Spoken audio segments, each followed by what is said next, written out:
We're a very stressed society. I think it's rather ironic that millions upon millions of Americans my age didn't want to stay on the farm. It wasn't fast enough, it wasn't the place to be. We wanted to move to the cities. We wanted the better education than our family who might have worked on farms. And in some respects we probably thought they were out of step and corny and too traditional, too conservative in their values.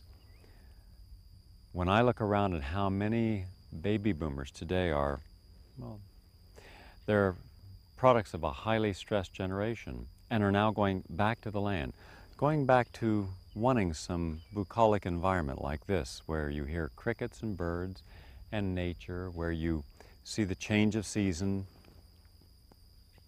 By the millions, people are trying to get to a simpler life, to a time when things were not as hectic, not as cluttered. What I'd like to share with you now are some ways that you can de-stress your life, get some of the clutter out.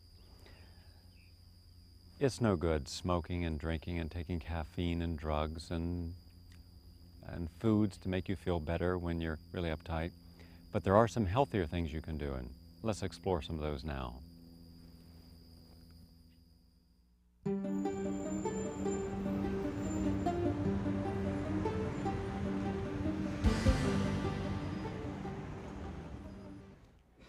In our culture, we do not have any reason to feel exhausted at the end of the day. Driving a car, riding the elevator, sitting at a desk, the most physically active thing we might do during the day is to pick up the telephone. So why is it that we come home at the end of the day feeling exhausted? Most people in our fast-paced society today meet many stresses.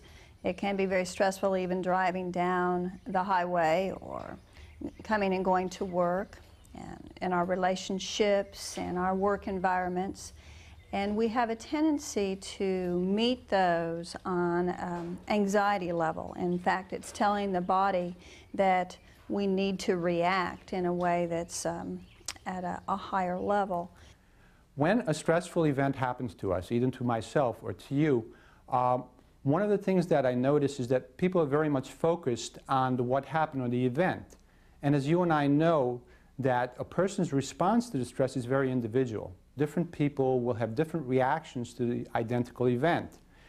And not only that, but when something happens to you or to myself, our reaction may be very, very different at different times to the identical event. Stress by itself is not a bad thing at all. In fact, the whole universe manifests because of a cosmic stress. We reproduce through a medium of stress. We live life through a medium of stress. So stress is very joyful. When we put stress on our bodies, we develop the muscles. We put a stress in sports. We enjoy. It is the excess stress that the body cannot handle which is what causes the problems. As a stress management consultant, which really consists, in my case, of being a psychotherapist and an acupuncturist, I'm always dealing with the interplay of mind and body. One of the good things that is happening finally these days is that Western medicine is recognizing the relationship between the mind, the emotions, and the body, and the way they are constantly interacting. Perhaps they're beginning to recognize that each is itself a biological phenomenon.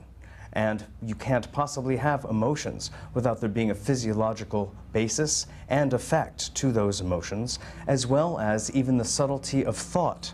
And that thought is influencing the health and well-being, as well as any kind of pathology that a person may be experiencing. Our internal response can be divided into three different areas. One is our thinking or our internal dialogue about what happened, about the event. And we'll do thinking about that, we may even do talking about that. That's one.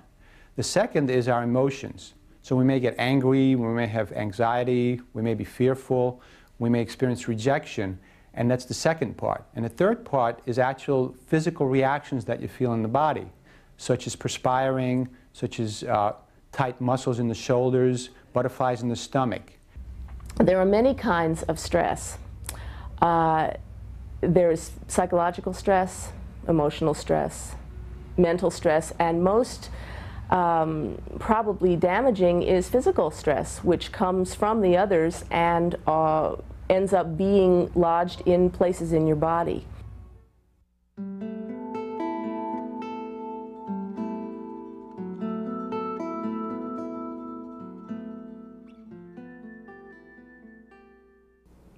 What happens with stress is the body develops adhesions or contractions of muscle fibers or areas of limitation. And what I do is I feel with my hands and I see and get a quality from their emotional tone what is going on with that person. And then I address that. I have two areas. I look in the macro level, in other words, how they are in the world, and then I look in the micro level, which is how they are in the tissue and how the cell seems to fit. And it sounds a little abstruse, but in effect, it's a very kinesthetic feeling and sensation and feedback that I get when I'm working with somebody. With some people, they have too low a muscle tone, and we'd like to lift it. Some people are too high, and they make things stressful, or they register stress in their body by overreacting. She's more on the overreacting side, so we get her to relax some more. And I'd ask you to stand. And one of the things I'd like to do is to have you walk towards and stand on my platform where I can literally see the symmetry of your body.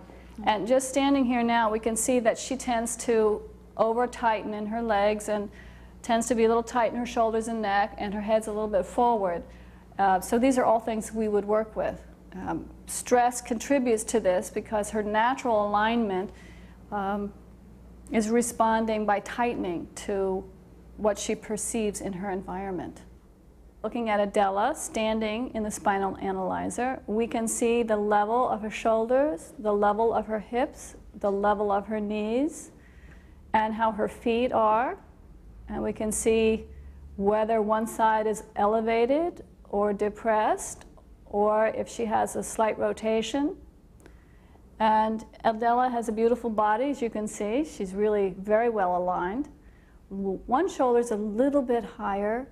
I would say that as far as the shaping of her body, her lower half tends to have more definition than her upper half.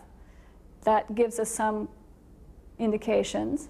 And her head is slightly forward of her shoulders, so that also gives us some information. And that just gives me a general idea. I can take a photograph and really know specifically before and after treatment what changes have been made. So I'd take a photograph of her in this position and before the treatment, and then after the treatment, she could actually see the changes that her body has undergone. What we're doing here is using landmarks to guide us in that expression. And this doesn't at all express her totality as a person, but it gives us a structural measurement, and that's helpful for the time being.